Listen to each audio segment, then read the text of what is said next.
Hi, I'm Lily from Merino y Vino, and I just wanted to do a little bit of a spinning tutorial on how to prep your fiber. I live in Flagstaff, Arizona, and we just had the Flag Wool and Fiber Festival, which was a lot of fun. So if you haven't gone, I suggest next year. While I was there, since I was selling some fiber, I had a lot of people ask questions, not exactly how to spin, although people did ask about that as well, but how do you prep your fiber to get the yarn that you like? And so that's what I'm going to talk about today. So first of all, there's a few types of braids. I have never spun a bat before. I did buy a bat recently, and so like bats, Rolags, and I forgot what the other one is called. But those are a whole other ball game, and I know there's other YouTube tutorials, so I just have to experiment with that. But I feel like braids of like top or roving or sliver, and I know those all mean different things, but for me, basically, the fiber is roughly going in the correct direction, or in the same direction, not the correct direction. So I personally prefer to go from braids. So although I've been spinning for 6 or 8 years now, somewhere between those, I still consider myself kind of a beginner because I don't experiment as much as probably other spinners.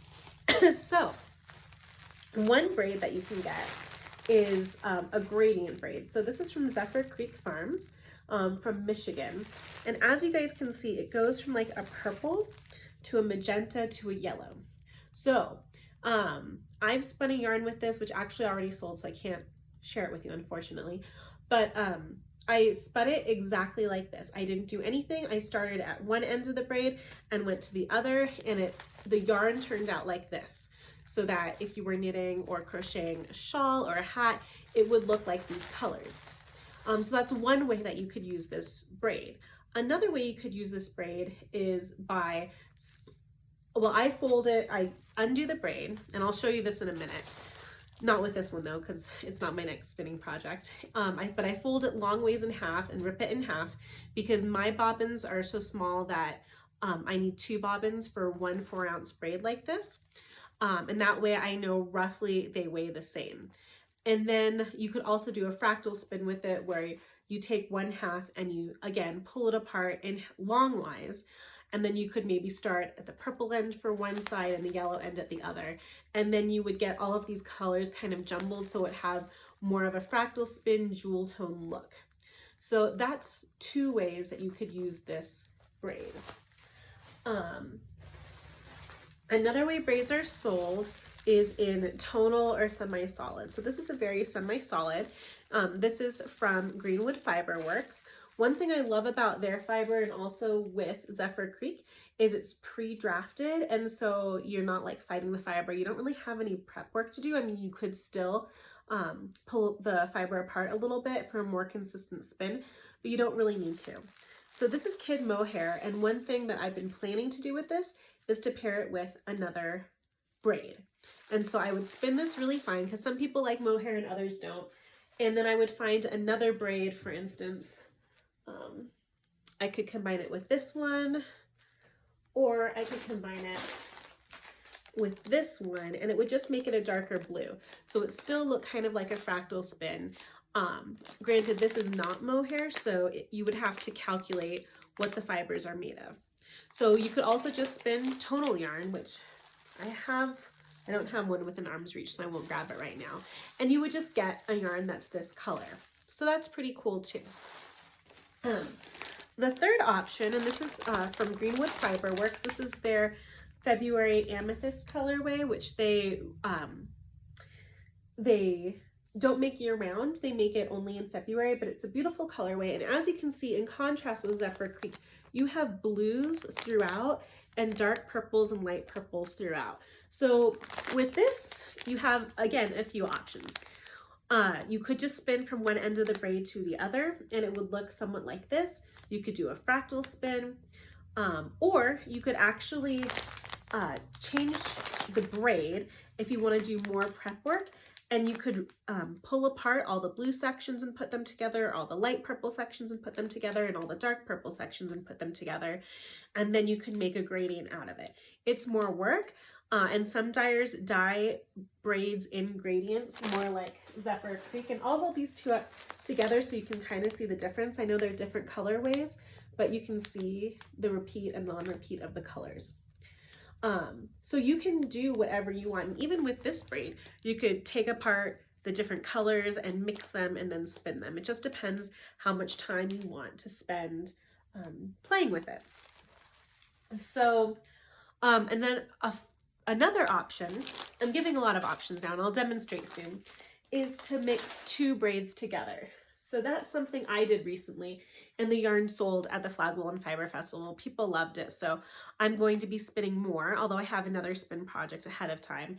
So usually you buy braids in 4 ounces because roughly 100 grams of yarn is like 3.5 to 4 ounces, and so that's why these are sold in 3.5 to 4 ounce braids, because then you get about 1 skein of yarn. Now, how much yarn do you get? Once you spin it, it really depends. It depends if you're a thick spinner or a thin spinner, basically on the width of your yarn, or if you're an art yarn spinner, which is something I have not played with because that kind of scares me, even though it's beautiful. So I love looking at it. I love seeing like tapestries that people make it with it. But I just, I don't know. I'm very traditional. I love how fractal spun yarns look, which is like the barber pulled or marled look. So yeah, so 2 of these braids should give me 2 skeins of yarn, and I would ply them together. So but this is Malabrigo, which I do enjoy working with, but it's a slightly denser braid. And so you can't, I mean, you can just spin it, but I have found that I just kind of fight the fiber. And so I recommend pre-drafting it. And I'm going to show you, sorry, I have to break the label apart. They use a really good tape. I will show you how to pre-draft this yarn to get, or this fiber to get it ready to spin. So, and how do you get it into the braid form? Greenwood Fiber Works uses a different method that I can't really explain. I'm not even sure. I mean, I figured out what they do, but I'm not sure if they want me making that public, although I'm sure the spinners out there also know. But a lot of people just chain it together like a crochet chain. So you have this braid and it's pretty tight, and you have to find the end, which as you can see, I have not played with this braid at all. So there's one end, they made it a circle, and you can see a loop right there. And so I'm just going to undo this braid. And this is a crochet chain I'm probably undoing it at the wrong end of the chain, but it's double, okay, which makes it dense. And so it takes a minute to undo. Oh, there we go. Now you can just see me pull it.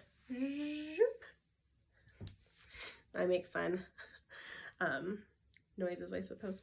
But anyhow, you can see it's already looped in half long waist. It's pretty long. Even halfway in the length is taller than I am. Granted, I'm not very tall, but still. So this is roughly the midpoint, and you can see it's going to take some effort to pull it apart. I don't even know if I can, because in the dyeing or drying process, it probably felt it a little bit. I don't know if you can hear, but when I pull the fibers apart, you can kind of hear that.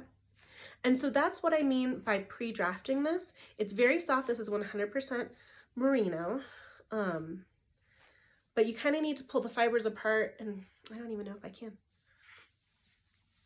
One cool thing about yarn usually is you can pull it apart. Or break it with your hands. So especially with fingering weight yarn, you can just pull it, but I don't think I can. Well, oh, there we go. Yay, I did it. So now I have 2, I had to pre-draft a little bit or spread it apart, 2 roughly equal length braids. So now what I do with this Malabrigo for pre-drafting is I go the entire length of the braid and I just kind of spread it out. I'm not going to do that whole thing for this tutorial because it would take way too long, but you just make it kind of wider. And then the staple length for merino, I'm probably wrong, but it's like 3 inches. It's a pretty easy wool to start spinning with, I think. I love spinning with blue faced luster. I think that's another easy wool to start with. I think other people say Romney or Corriedale because of the staple length, and that means like how long each fiber is before it like breaks. So I think this is about 3 inches, but I always want to go for softer. So once I pull the fibers apart a little bit, but you can see it's not really budging right there. So that means I have to spread. And so this is something you can do while watching TV, or even if you like read an ebook or have a book holder to like hold the book or the pages open so they don't fall on you unless you're reading like a hard copy or a hardcover. So then you just kind of pull, and this makes it longer and easier to spin. And you can see I almost pulled too hard. So that's why it's really important to pull apart. And then when you spin, all spinning is pulling and spinning, or pull it. Yeah, I'm literally spinning it or twirling it. So you could do it by hand. Granted, I don't recommend it because it won't hold it, but that's why you can have spindles or drop spindles, and you can just take it, but you have to put a lot of spin into it. And so this is really fine already. And then it's just this, especially with a spinning wheel, it just pulls it and it's ready to go.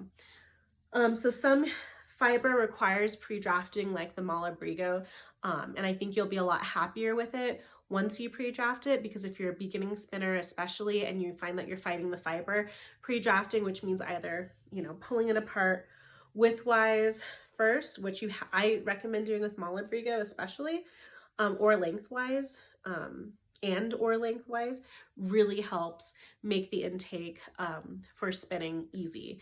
And then you can just sit down and spin and relax, which I think spinning is very relaxing and peaceful, especially during the school year. I mean, I knit and crochet as well and dye yarn, but there's something about just sitting. I feel like spinning at a spinning wheel is very meditative. And I listen to audiobooks with it, or I can watch my YouTube podcasts. So there's something about spinning that's very meditative, and I really enjoy that. And I know meditation's important for, I think, everyone, just taking some time to zone out and think about nothing. Although with an audiobook, I guess I'm thinking about something. So if you haven't tried spinning before, I highly recommend it. Spinning wheels are expensive. You can find them used. That's how I got mine. I got mine from a friend used. It was still kind of expensive, but you know, new spinning wheels range from $800 to $1,200, if not more. And used spinning wheels are like $200 to $400. So I got mine kind of in the middle of that. And it's worth it. I think it's totally worth it. Granted, you know, they say like the fiber arts is cheaper than therapy, and if you do it long enough, it's definitely not. But yeah, I just enjoy the feel of it. And you know, I don't want to like insult Malabrigo. I love Malabrigo. Once you pre-draft it, the finished yarn is super soft.